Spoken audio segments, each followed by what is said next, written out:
Break के बाद एक बार फिर से आपका स्वागत है। आप देख रहे हैं टैक्स गुरु और आपके सवालों का जवाब देने के लिए हमारे साथ हैं जाने मानी टैक्स एक्सपर्ट गौरी चड्ढा। गौरी, लोगों के सवाल ने उससे पहले एक उलझन जो कई सारे टैक्स पेयर्स के मन में होता है और कई बार लोग अनजाने में ध्यान नहीं दे पाते हैं, वह कंपाउंडिंग को लेकर के।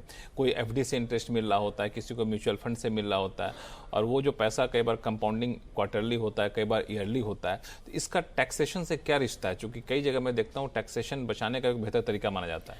देखिए लक्ष्मण, बहुत कम लोगों को ये पता है कि टैक्सेशन की वजह से आपका जो कंपाउंडिंग है वो बहुत ज़्यादा इफेक्ट हो जाता है लॉन्ग रन में। तो अगर हम सिंप्लिसिटी के लिए दो इंस्ट्रूमेंट्स को कंपेयर करें, एक एफडी और एक म्यूचुअल फंड्स। जैसे एफडी के केस में आपका हो सकता है जो आपका इंटरेस्ट है वो ऑन ईयरली बेसिस आपको क्रेडिट मिल रहा है।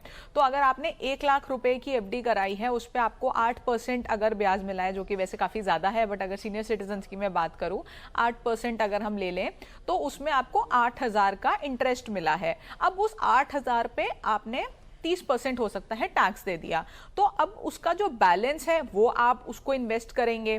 तो एफडी में आपको year on year basis tax देना होगा, तो आपका जो री इन्वेस्टमेंट का अमाउंट है वो कम होगा। वहीं अगर हम म्यूचुअल फंड्स की बात करें तो आप जब तक उसको रिडीम नहीं करते, यानी कि नोशनल प्रॉफिट पे कोई भी टैक्स नहीं है, तो जितना आप कमाते रहते हैं म्यूचुअल फंड्स में वो आपका री इन्वेस्ट होता रहता है और आपको आपके इंटरेस्ट के ऊपर या जो भी उसमें जो प्रॉफिट है उसके ऊपर आपको और प्रॉफिट होता रहता है। तो लॉन्ग रन में जब आप एंड में टैक्स देंगे तो वो टैक्स आपका कम बनेगा rather than in comparison to FD जो आपने हर साल टैक्स दिया है। तो टैक्स को जितना आप डेफर करेंगे उतना ज्यादा आपकी कंपाउंडिंग अच्छा परफॉर्म करेगी और आपका लॉन्ग रन में उतना ज्यादा कॉर्पस आएगा। लेकिन इसमें एक चीज़ है कि कई बार लोग स्विच नहीं कर पाते हैं। सीनियर सिटीजन का आपने एग्जांपल भी दिया कि हमें सिर्फ कंपाउंडिंग से के लिहाज से म्यूचुअल फंड में शिफ्ट कर जाएं, कहीं और जाएं। तो अगर सिर्फ एफडी कर रहे हैं तो उनके लिए कोई टिप्स टैक्सेशन के लिहाज से? देखिए, अगर कोई सिर्फ एफडी कर रहा है और उनको एफडी ही करनी है तो वो बैंक में एक चीज जाके पूछ सकते हैं जो हार्डली कोई पूछता है कि आपका जो इंटरेस्ट है, यानी कि जो कंपाउंडिंग होगी आपकी, वो कैसे होगी, आपका इंटरेस्ट कैसे क्रेडिट होगा, क्वार्टरली या एनुअली। अच्छा। इसमें मैं आपको एक एग्जांपल बताती हूँ कि अगर आपने 1 लाख रुपए की एफडी कराई है, 8% आपका एनुअली कंपाउंड हो रहा है, तो 1 लाख साल के एंड में बनेगा 1,08,000 और 5 साल के एंड में बनेगा 1,46,932 रुपीज। वहीं अगर हम इस 1 लाख को क्वार्टरली बेसिस पे कंपाउंड करने लग जाएं तो 1 लाख आपका साल के एंड पे बनेगा 1,08,234, जो पहले बना था 1,08,000। तो 234 रुपीज का आपको यहाँ फायदा है और 5 साल के एंड में ये आपका बनेगा 148,594। यहाँ पे 2,500 तक का आपको फायदा है। ये मैं सिर्फ 1 लाख के एफडी के अमाउंट पे बता रही हूँ। जब आप एफडी का अमाउंट आपका ज्यादा होगा तो डेफिनेटली आपका प्रॉफिट भी उतना ही ज्यादा होता रहेगा। के लिहाज से क्या बेहतर है, क्वार्टरली कंपाउंडिंग करना या फिर एनुअली करना? देखिए, जब आप अपना टैक्स फिल करेंगे, टैक्स रिटर्न फाइल करेंगे, तो पूरे साल का इंटरेस्ट आपको एक साथ दिखाना होगा। आपका क्वार्टरली में टैक्स ज्यादा बनेगा, लेकिन वो इसलिए बनेगा क्योंकि आपका प्रॉफिट भी ज्यादा है। अगर आप ज्यादा कमा रहे हैं तो ज्यादा टैक्स देना शायद बुरा नहीं लगेगा, लेकिन आपको कंपाउंडिंग के लिहाज से आपको क्वार्टरली रिटर्न देनी है, क्वार्टरली आपका इंटरेस्ट क्रेडिट आपको लेना है। और अगर आपको टैक्स डेफर कर सकते हैं आप, यानी कि कोई और इंस्ट्रूमेंट में जा सकते हैं जहां पे इंस्टेंट आपको टैक्स नहीं देना, जितना ज्यादा बाद में टैक्स देंगे, टैक्स आप जेन्युइन देंगे, सही देंगे, जितना बनता है उतना ही देंगे, लेकिन बाद में देंगे तो आपको उतना ही फायदा होगा। चलिए, तो जब भी आप टैक्सेशन के लिहाज से देखें तो कंपाउंडिंग का खास ख्याल रखिएगा, क्योंकि वो आपके लिए एक बचत का बेहतर तरीका यहाँ पे हो सकता है। अब वापस से शुरू करते हैं सवाल जवाब का सिलसिला। चलते हैं राजस्थान, जहाँ से सवाई माधोपुर से हमारे साथ अशोक सिंघल साहब फोन लाइन पर जुड़ चुके हैं। अशोक जी नमस्कार। नमस्कार जी, बताएं टैक्स गुरु कैसी आपकी मदद कर? हाँ सर जी नमस्कार। गौरी जी आपको भी प्रणाम। मैडम, एक ये था कि मैं और मेरी पत्नी दोनों हम गवर्नमेंट से रिटायर्ड हैं और हम पेंशन होल्डर हैं। हम पिछले 17 साल से हम म्यूचुअल फंड के SIP में इन्वेस्ट कर रहे हैं। ठीक है। अच्छी रकम हो गई है और अब हम अपने मकान का रेनोवेशन करना चाहते हैं, जिसमें 40 से 50 लाख रुपए का इन्वेस्टमेंट इसमें लगेगा, पैसा खर्च होगा। वो हम अपने म्यूचुअल फंड से निकाल भी सकते हैं, हम इसमें कोई दिक्कत नहीं है। लेकिन इतना पैसा निकालने पर हमको कैपिटल गेन लगेगा। क्या आप बता सकते हैं कि ये कैपिटल गेन हम कैसे बचाएं, क्योंकि तो हमारा ही पैसा है, और इस पे कैपिटल गेन लगेगा, 40 से 50 लाख रुपए निकालना है, कैसे होगा? तो आप जिस घर में रह रहे हैं उसी को रेनोवेट कर रहे हैं, कोई एडिशनल फ्लोर या कुछ बनाने के सोच रहे हैं? नहीं, हम इस घर को गिरा के नया मकान बनाना चाहते हैं जिसमें हमें इतना पैसा चाहिए। ठीक अच्छा, है, मतलब प्लॉट वही रहेगा, उसको प्लॉट वही घर को रहेगा। हटा के पूरी तरह से नया घर बनाएंगे। ठीक है। तो देखिए ये थोड़ा सा ट्रिकी है। जो हमारा सेक्शन 54F है ये आपके ऊपर एक तरह से अप्लाई हो सकता है, जिसमें आप कोई भी एसेट बेचते हैं अदर देन रेजिडेंशियल हाउस, तो आप उसको रेजिडेंशियल हाउस में री इन्वेस्ट करके अपना कैपिटल गेन टैक्स बचा सकते हैं। लेकिन यहाँ पे अगर आप इसका बेनिफिट लेना चाहते हैं तो आपको कोई भी घर या तो परचेज करना होता है या कंस्ट्रक्ट करना होता है। सेम घर को अगर आप रेनोवेट कराएंगे तो आपको बेनिफिट नहीं मिलेगा।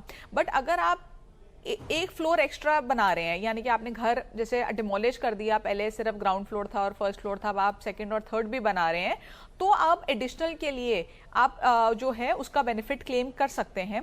उसमें कुछ जजमेंट्स हैं जिसमें एडिशनल फ्लोर बनाने के लिए 54F का जो फायदा है वो दिया गया है।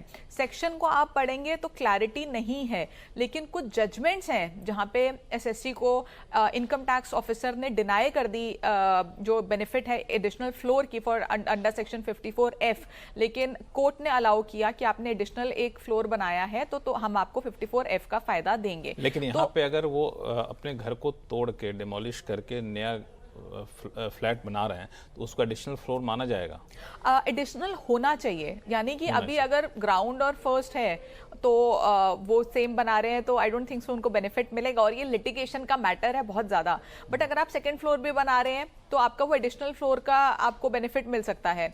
तो आपको बेसिकली देखना ये है कि आप कैसे उसको यूज कर सकते हैं, देख सकते हैं कि आपको बेनिफिट उसका मिलेगा या नहीं मिलेगा। वो एक आप एडिशनल घर को आप लेके आ रहे हैं कि नहीं, क्योंकि जो 54F है उसका एक तरह से पर्पस जो मैं समझती हूँ वो ये है कि ज्यादा से ज्यादा घर बने तो अच्छी बात है। तो अगर आप सेम ही घर को रखेंगे तो फिर उसमें तो आपको सरकार बेनिफिट नहीं देगी। एडिशनल घर आप लेके आ रहे हैं तो आपको बेनिफिट मिल जाएगा। तो थोड़ा सा आपको देखना पड़ेगा, ये थोड़ा सा लिटिगेशन का मैटर है। नियम बहुत साफ नहीं है, साफ नहीं लेकिन है। नियम का जो मकसद, उस मकसद को तो आप पूरा कर रहे होंगे, लेकिन कई बार शब्द अगर कोई नियम को पकड़ के चलना चाहे तो हो सकता है कि आपको इनकम टैक्स विभाग पूछे इस पे, तो इसके लिए भी आपको तैयार रहना पड़ेगा। तो ये एक तकनीकी पेच है। क्यों? बिल्कुल बिल्कुल।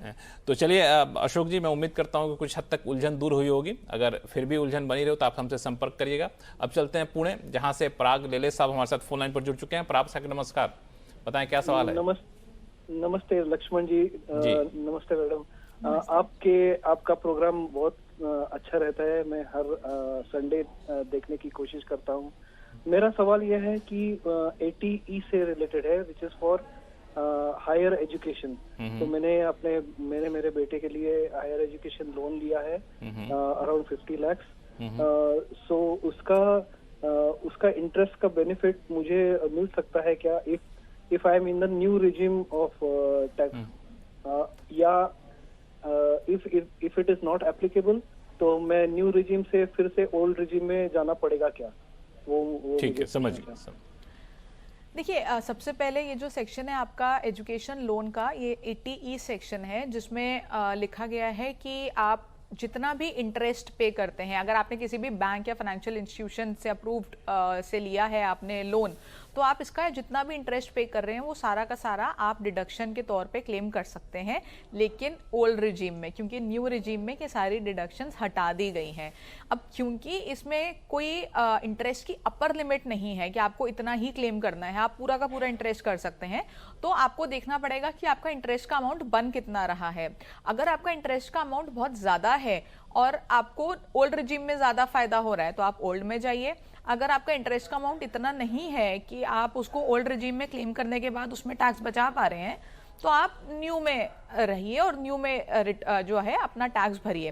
तो आपको दोनों को कंपेयर करना पड़ेगा, लेकिन 80E यूजुअली आपको काफी अच्छा बेनिफिट दे देता है। अगर आपकी और भी सेक्शन साथ में है तो आप सारे सेक्शंस को क्लेम कीजिए ओल्ड रिजीम में, न्यू रिजीम करिए विदाउट एनी सेक्शंस, और फिर देखिए आपके लिए कौन सा बेहतर है। बिल्कुल, ये कैलकुलेटर जो है पराग साहब इनकम टैक्स की वेबसाइट पे भी दे रखा है, आप उस पर जाएंगे, सारी चीजों को डिटेल भरेंगे तो आपको बिल्कुल साफ साफ दिख जाएगा कहाँ पे आपको फायदा हो रहा है और उसके हिसाब से आप फैसला यहाँ पे ले सकते हैं। हैं।